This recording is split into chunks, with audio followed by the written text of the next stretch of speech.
अस्सलाम वालेकुम। आज की वीडियो में हम बात करेंगे हाइब्रिड वॉरफेयर के बारे में। हाइब्रिड वॉरफेयर एक ऐसी जंग है जो हमारी ज़िंदगियों पर गहरा असर डालती है, लेकिन इस जंग में ना तो जिस तरीके से हम दूसरी जंगें देख रहे हैं आजकल की जिसमें वेपन यूज़ हो रहे होते हैं, इस जंग में कोई बॉम्ब्स, कोई वेपन, कोई मिसाइल नहीं यूज़ हो रहे होते। फिर क्वेश्चन आता है कि ये जंग फिर कैसी जंग है। तो इस जंग में क्या होता है कि जो सोर्सेज इस्तेमाल किए जाते हैं, जिनको ज़रिया बनाया गया, हथियार बनाकर जिनको इस्तेमाल किया जाता है, वो हमारे पास होते हैं फेक न्यूज़, प्रोपेगेंडास और कोई साइकोलॉजिकल वॉरफेयर के ज़रिए इस जंग को लड़ा जाता है। पाकिस्तान के ख़िलाफ़ ये हथियार बन के किस तरीके से इस्तेमाल हो रही है और हम इसे बचने के लिए क्या कर सकते हैं, आज की वीडियो में इन क्वेश्चन के आंसर समझने की हम कोशिश करेंगे। ये समझने की ज़रूरत है कि हाइब्रिड वॉरफेयर होती क्या है। What is hybrid warfare? अगर हम इसको डिफाइन करने पे जाएं, hybrid warfare simple means that a war which is fought on multiple fronts and in multiple ways, from conventional to non-conventional and from asymmetrical to non-asymmetrical. अगर हम आसान अल्फाज में इसको समझें तो हमारे पास हाइब्रिड वॉरफेयर एक ऐसी जंग होती है जिसके अंदर दुश्मन जो है, जो आपका एनिमी है, वो आपके डिफरेंट वेज़ पे डिफरेंट आपके महाजों पर हमला करते हैं, लेकिन इस हमले में ना तो वो कोई वेपन यूज़ करता है और ना ही वो कोई किसी मिलिट्री को इन्वॉल्व करता है।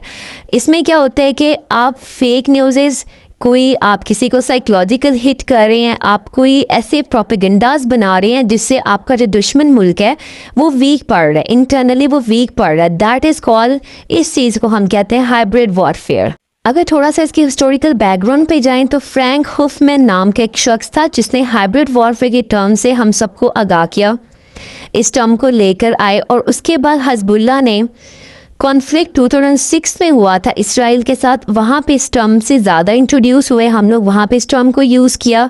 और उसके बाद क्या हुआ कि 2014 मार्च में annexation of Crimea bye Russia, वहाँ पे इस चीज़ ने हाइप क्रिएट की, अपनी एक हाइप पकड़ी वहाँ पे, और इस टर्म से दुनिया जो थी वो ज़्यादा से ज़्यादा इंट्रोड्यूस होना शुरू हो गई। लोगों को हाइब्रिड वॉरफेयर के बारे में पता लगने लग गया कि हाइब्रिड वॉरफेयर के नाम की भी एक वॉर है जो अब दुनिया में एग्जिस्ट करती है, और कंट्रीज़ दूसरी वॉर्स के वॉर करने की बजाय हाइब्रिड वॉरफेयर को ज़्यादा कर रहे हैं आजकल। नेक्स्ट हेडिंग में हम लोग देखते हैं कि पाकिस्तान के खिलाफ ये हथियार कैसे इस्तेमाल हो रहा है।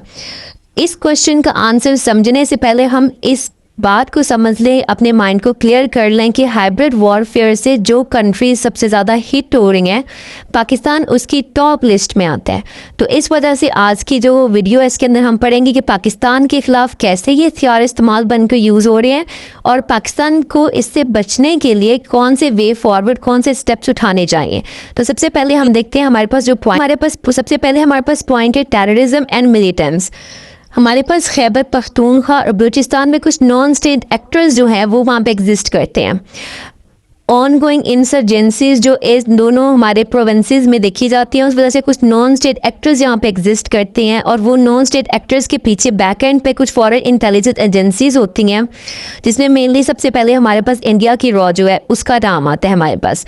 अब इनका मकसद क्या होता है? इनका मकसद ये होता है कि हम रीजन में ऐसी इंस्टेबिलिटी पैदा करते रहें, डिस्टेबलाइज करते रहे रीजन में हम कुछ ऐसी डैमेजेस करते रहें ताकि प्रोविंस का और इनकी गवर्नमेंट के दरमियान में मिसट्रस्ट इश्यूज जो हैं वो डेवलप होते रहें। उन नॉन स्टेट एक्टर्स को रखा जाता है, थर्ड पार्टीज़ ये होती हैं, इनको रखा जाता है।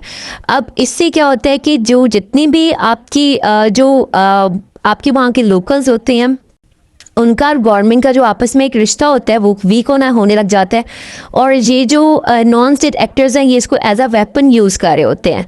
तो ये एक पॉइंट हमारे पास बन जाता है। सेकंड हमारे पास आ जाते हैं disinformation and fake news. Disinformation और फेक न्यूज़ में हम देखते हैं कि सोशल मीडिया प्लेटफॉर्म्स पाकिस्तान में एक बैटलफील्ड बन चुकी है।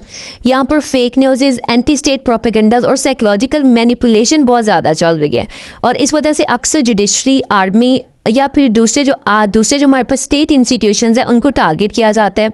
और इसमें जो यूथ है, यानी जो हमारी नई नस्ल है, वो सबसे ज़्यादा इफ़ेक्ट हो रही है, और इसी इफ़ेक्ट की वजह से और किससे इफ़ेक्ट हो रही है कि उनका ब्रेन वॉश किया जाता है फेक न्यूज़ के ज़रिए, और इस एक चीज़ को भी एज अ हथियार या एज अ टूल यूज़ किया जाता है हाइब्रिड वॉरफेयर के ऊपर, कि हम सोशल मीडिया के ऊपर फेक न्यूज़ और प्रोपेगेंडा चलाना शुरू करते हैं, या डिसइंफॉर्मेशन के थ्रू हम लोगों का ब्रेन वॉश करना शुरू कर दें। थर्ड हमारे पास आ जाता है पॉलिटिकल पोलराइजेशन। पॉलिटिकल पोलराइजेशन में हम देखते हैं कि हमारी जो सियासत है हमारी इतनी ज़्यादा डिवाइड हो चुकी है कि हर पार्टी सिर्फ अपना नैरेटिव पुश कर रही है, एक दूसरे पर ब्लेम गेम्स चल रही हैं, कैरेक्टर असैसिनेशन हो रही होती है और डिफरेंट प्रोपेगेंडाज चल रहे होते हैं। इससे जो नेशनल यूनिटी टूट रही है और मुल्क जो है उसमें जो एक स्टेबिलिटी जो है वो बिल्कुल ख़त्म होती जा रही है और हमारे जो मुल्क की स्टेबिलिटी है वो भी ख़तरे में पड़ रही है। तो इस वजह से भी जो है ये एज अ टूल यूज़ हो रहा है, पॉलिटिकल पोलराइजेशन को एज अ टूल यूज़ किया जा रहा है हाइब्रिड वॉरफेयर के लिए। नेक्स्ट पॉइंट हमारे पास आ जाता है कल्चर और आइडियोलॉजिकल इन्वेजन। अब हमारे पास हमारे मुल्क में डिफरेंट फॉरेन फंडेड मीडिया और डिफरेंट फॉरेन फंडेड कैंपेन जो है पाकिस्तान में चल रही होती हैं।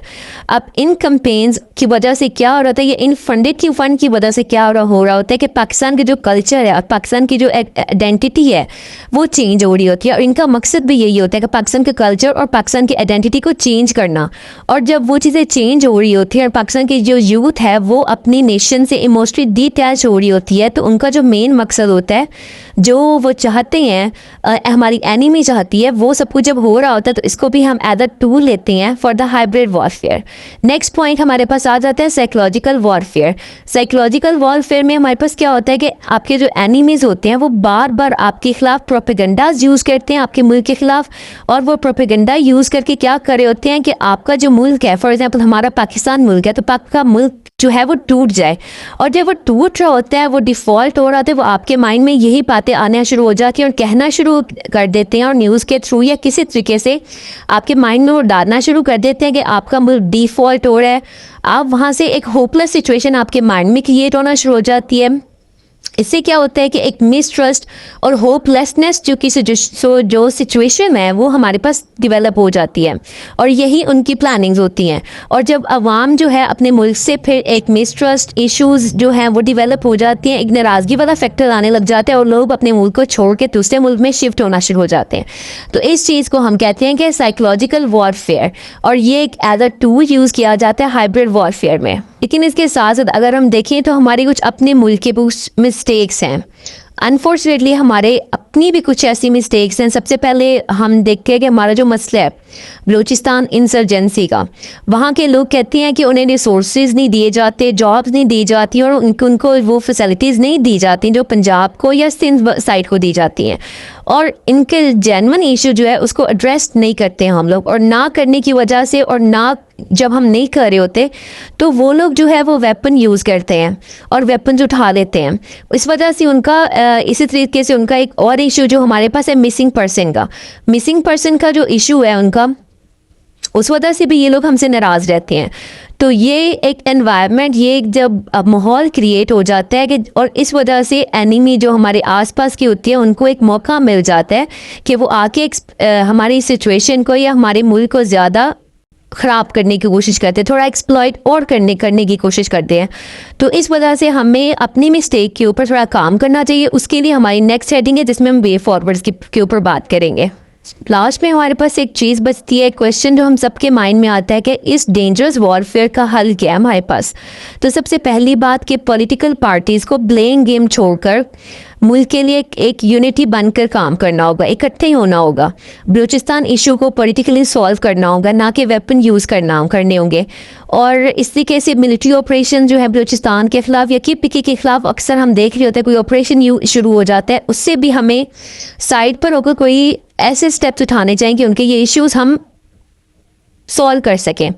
फिर उसके बाद हमारे पास आ जाता है कि मीडिया को भी अपनी कुछ जिम्मेदारी लेनी होगी कि वो जो फेक न्यूज़ है या कुछ ऐसे प्रोपेगेंडाज हैं वो करने से मतलब परहेज़ करें, कि उसकी रिस्पॉन्सिबिलिटी होनी चाहिए कि वो कोई ऐसा प्रोपेगेंडा इशू ना ऐसा प्रोपेगेंडा मीडिया के ऊपर ना दिखाए जिससे हमारी यूथ जो है वो इफ़ेक्ट हो सकती है।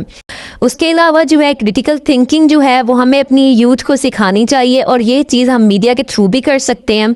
इसके अलावा जो है मेन चीज़ के फेक न्यूज़ का जो एक वो बन जाता है ना, उस चीज़ को बिल्कुल ख़त्म करना चाहिए ताकि हमारी यूथ जो है मज़ीद इसके अंदर ना फंस सके। हाइब्रिड वॉरफेयर एक ऐसी खामोश लेकिन बहुत ही ख़तरनाक हमारा ऐसा दुश्मन है जो हमें इंटरनल तौर पे वीक करता है, और हमारी इस इंटरनल वीकनेस का फ़ायदा जो है हमारे दुश्मन उठाते हैं। इस जंग को हम सिर्फ वेपन से नहीं बल्कि यूनिटी, जस्टिस और रिफॉर्म्स के ज़रिए जीत सकते हैं। अगर हम अपने फ्लॉज को दूर करें और एक यकजा कौम बनकर सामने आए तो पाकिस्तान को जो फ्यूचर है वो बड़ा पीसफुल, स्टेबल और हमें बहुत एक अच्छी प्रॉस्पेरिटी नज़र आएगी अपने मुल्क के अंदर। आज की वीडियो में हम लोगों ने पढ़ा हाइब्रिड वॉरफेयर के बारे में। हाइब्रिड वॉरफेयर क्या है, इसके क्या इम्पैक्ट्स पड़े हैं, पाकिस्तान के ऊपर कौन सी टूल्स यूज़ हो रहे हैं पाकिस्तान के खिलाफ। मज़ीद ऐसी वीडियोस के लिए हमारे चैनल को सब्सक्राइब कर दें, वीडियो को लाइक कर दें और शेयर कर दें। दुआ में याद रखें। अल्लाह हाफिज़।